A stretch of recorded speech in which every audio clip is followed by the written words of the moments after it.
Hey, I'm Birgitte, and I have Eugenia here with me. So let me just introduce myself a little bit first. We are doing a series for Wing Sisters, kind of like a podcast, but a video. And this is going to be episode 9, and it'll come out in a bit. Um, so I'm Birgitte Young, also go by B. We started Wing Sisters a few years ago to have more community amongst the Wing Sisters, not just locally, but also globally. And so we have people from different areas and places. And Eugenia and I both actually grew up in Europe, but we are now living in the San Francisco Bay Area. I'm a little outside of the city, and Eugenia, take it away. Tell us about yourself. Who's Eugenia besides wing and water woman? Oh, where do I start? Lots of years of history to go back. But first of all, thank you for doing these and for starting the Wing Sisters. I think everybody who's a part of it really enjoys it and benefits from the community and all the advice. And it's very supportive community that everybody benefits from that. So thank you for doing that. Pleasure. About me, well, like you said, I grew up in Bulgaria. I was born there and I lived there for most of my youth. And then I have been in the States for about 25 years now. I spent 2 years in Kansas. I don't know how I survived there without water. And then moved to San Francisco, and it's really hard to leave this place. It's just so incredible here. And of course, I picked up all the wind sports, started from kite surfing, never windsurfed, but then winging came along, and I was kind of late on that wind foiling train because I was kite surfing, and it seemed like there was so much to learn with kite surfing still, and the conditions here in the Bay Area are so incredible. You have flat water, you have waves, you have pretty much anything that you want. So yeah, I then picked up winging because I'm pretty sure, like all of us, you needed another sport under your belt. I don't have any more gear storage, but it's just everybody was talking about it and everybody was doing it. I'm like, okay, maybe there's something there that I'm missing because just looking at them on the water doesn't seem like that much fun, but let me try it. And of course, the real reasons why I started winging was because I needed a sport that I can practice on my own with kite surfing. You know, somebody needs to be there to launch your kite, land your kite ideally. And I live 5 minutes away from Creasy Field, so I still won't go there to kite surf by myself, but for winging, it works great. But anyways, back to the original question, like, who am I? When I moved here, I was going to school and then picked up different jobs. Now I'm in tech. I work for a company that makes software for law firms and other companies, other industries as well. But we started off as software for law firms. So that's what I do, which is So good and bad. are you an engineer, or what do you do? No, What do I'm you not an do for? engineer. Just I'm the curious. product person. So I do product management, and I used to work for a law firm, so I know what they want. And now I tell the developers how to build the product so that we can uh, have customers. And yeah, that's what I do. I'm on the Important product. part. It is, it's pretty, it's interesting. I enjoy it. I can work remotely from anywhere, which is great. And I am a little bit flexible with my work schedule. So um, I usually my day starts early and then I can take a few hours in the afternoon to go winging or kiting or do fun stuff. And then I work a little bit in the evening too. And yeah, that's my day. Yeah, I've kind of done the same thing, even though yeah, I can set my own hours. I don't work as many hours as you do, I'm sure. But I don't mind doing a little bit of time in the evening as a trade-off to be out in the day hours. And yeah, Right. it's nice to have a break in the middle of the day like that if you can manage it. So Yeah. um, so how what so you tried wing foiling and you kited. And I think the first time I met you in person, we're winging together and you were going on you told me about snow kiting, which Mm. sounds so, how do you say, incredible. And I've since then actually talked with wing sisters in Norway who do um, skate winging and Yeah, what was it? Snowboard winging and ski winging. So kite winging is like right up there with the cool, really cool stuff. And it's really fun. Yeah. And I would have to say, if I had to pick the perfect day doing something, I would pick snow kiting. It's just so incredible. And if you're a skier or a snowboarder and you love snow, you would totally appreciate it because it's like picking your own lines and you're going over fresh snow on like rolling hills, and the wind is your engine of power, and you don't really need that strong of a wind as you do on the water. Like on the water, you need more oh, than 15 knots usually to really enjoy it. But on snow, there's very little friction, and you're either on skis or snowboard. And so you don't need that much of wind or slope to get going. So it's really easy, and um, cool.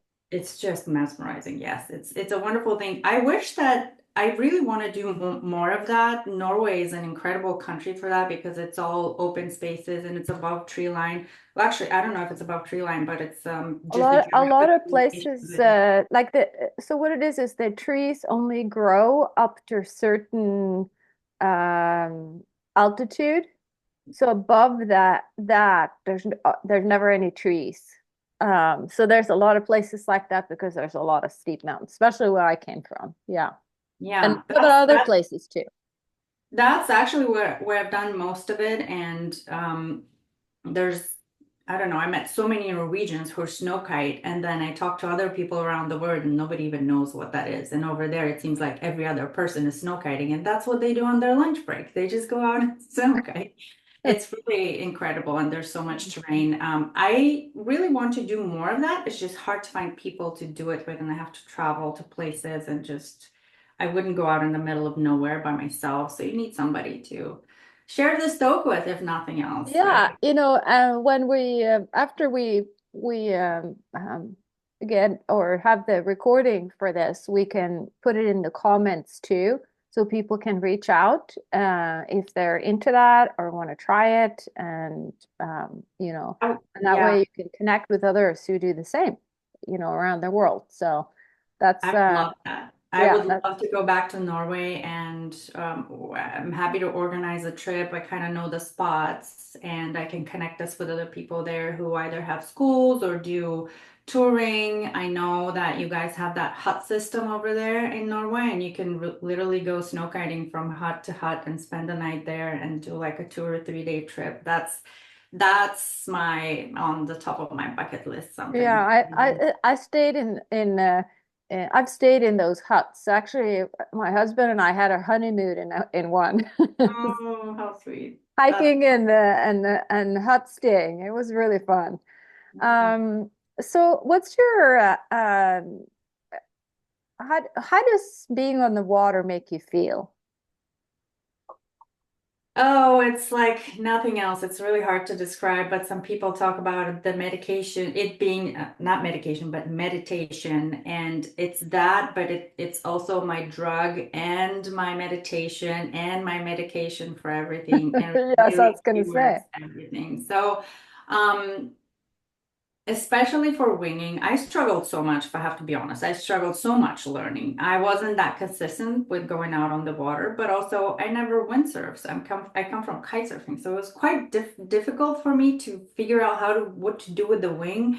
I didn't have a problem with the foil board, but just the wing, like that thing wouldn't listen to me, and we had a love-hate relationship for the longest time. So finally, this season it clicked for me, and it is such a magical experience. So during the learning process, I struggled so much, but still I loved it because I would go out on the water and my focus would be 100% on being there and trying to figure out what the heck I'm doing with the wing and with the board. And so all of my problems, all of my crazy thoughts and my monkey brain was gone. And it was just me focusing on the water and what I'm doing and learning this thing. Then once you figure out how it's done, then you really start to enjoy it. But then it's a different type of feeling and the joy of just gliding over the water and it's such a surreal feeling that it's a different medication. The first medication during learning is just the focus and not being able to think about anything else. And then after that, it's really a pleasant meditative state that you're in when you're out on the water. And I don't think there's anything else that can come even close to that, whether it's kite surfing or wing foiling, just being on the water in the elements and not having an engine, not having any external noise around you or anything artificial. It's just the elements that you're using to um, have this feeling of joy and happiness. And yeah, it's incredible. Yeah, freeing, flying.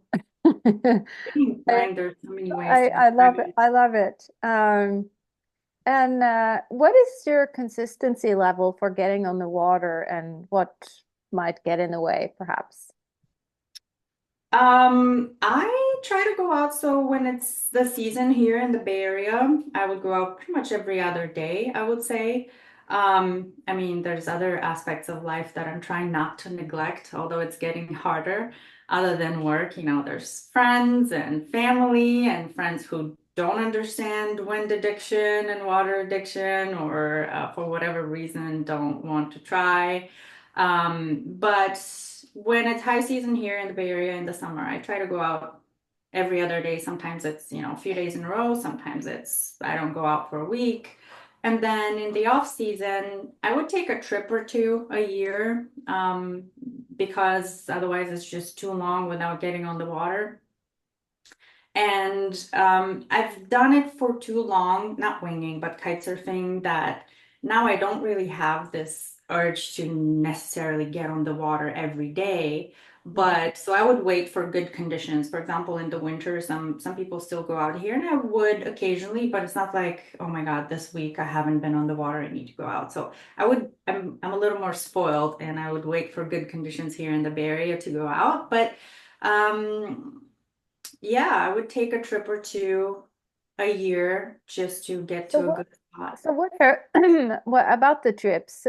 What are some of your favorite spots that you either like to visit regularly around here or maybe a one you've been to you loved or Mm. places you've traveled to? Well, it's an interesting question because we're so lucky here in the Bay Area, and I live 5 minutes from Chrissy, so I would go out there all the time. I love the coast, just going up north. I every time I make it a commitment to go north a little more, like Dillon and Tomales Bay, those places are incredible. And then even Waddell down south, I used to go there for kite surfing more. I haven't went there. To which Um, one? Waddell Beach, Waddell Oh, Creek. okay. Yeah. And where is that exactly? That is by Santa Cruz, a little Oh, north of that's right. Santa Cruz. Uh-huh. Yeah, it's an amazing spot for kite surfing. I haven't winged there. I don't know how it is for winging, but there's a surf break, so you have to time it with the tides and the direction of the waves. Uh-huh. Um, and then I said it's an interesting question because now the world is our oyster, right? And I travel to places for wind and water sports, and they're all incredible and they're all different. So I almost don't want to go back to the same place twice because I know there's so much to explore. I used I to love go it. to Baja and La Ventana a lot, and I still miss that place, but I feel like there's so much more to explore. I went to Brazil maybe 13 years ago, and I went back last year, and I was like, oh my God, why haven't I been here in so many years? So I'm going back again this year. I would love to go to Norway again for snow kiting. I really want to do that. There's also, so I would say for snow kiting, Norway is my favorite place. For wing foiling, I do go to Portugal a lot, but I haven't wing foiled there. I've only kite surfed there. Um, but really, Chrissy is just such a special place, and it's so beautiful and gorgeous, and the wind is consistent here, and it's only 5 minutes from me. So I have to say that's my favorite spot for Awesome. winging. It's incredible, and people are afraid of it, and I was very intimidated by it when I was kite surfing. But for winging, I have to say, if you know the conditions and what to watch out for, it's actually not so bad. You just need to be aware of the things that could potentially become dangerous there, like the tides can be very strong and there's boat traffic and all of that and the wind shadow. But once you keep those things in mind and you're prepared, it's definitely worth the effort and it's incredible. Yeah, I kind of feel like it's like that with a lot of places that, and that's where this community comes in so handy. You can meet up with people or ask locals about the things to watch out for because there's always going to be something, or the things that you need to know that you haven't thought of. Just local tips is so valuable. So I Always. Yeah, that's the first thing I do when I go to a new spot. I would find somebody, and as much as I'm not an extrovert, those who know me probably will know that. But I would go to people and ask them what are the things that I should be aware of at this spot. And everybody really, really appreciates you asking that question because the last thing they want is somebody coming into their beach, getting into an accident and causing problems in the long yeah.